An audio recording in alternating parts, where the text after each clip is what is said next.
Et non, il est possible d'accélérer la communication et voici comment.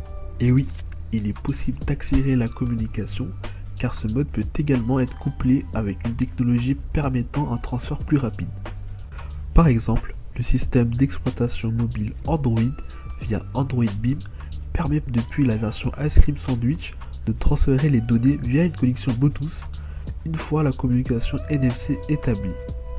Samsung a lui aussi amélioré le système en remplaçant dans S-Beam la liaison Bluetooth par une liaison Wi-Fi directe.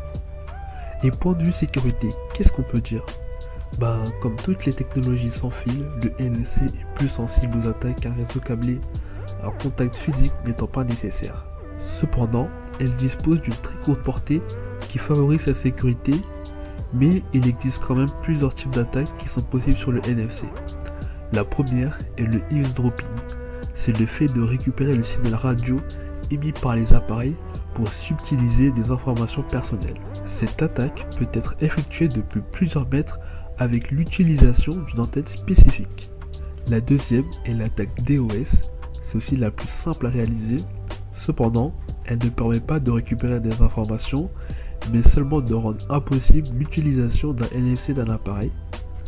Cette attaque requiert uniquement d'émettre sur la bande de fréquence du NFC. Et la troisième attaque est l'attaque par relais.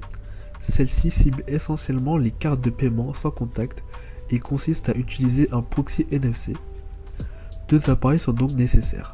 Le premier sera à l'écoute de la carte, le second près du terminal de paiement. Ce dernier va initier le paiement à la borne et transmettre toute la communication via une connexion Wi-Fi au complice. La communication va ensuite être transmise à la carte NFC qui va répondre comme si elle était en contact avec le terminal. Cette attaque est simple à mettre en œuvre, elle nécessite uniquement deux smartphones NFC et aucune connaissance du protocole utilisé par les cartes. Mais du coup, existe-t-il des moyens efficaces pour empêcher ces attaques ?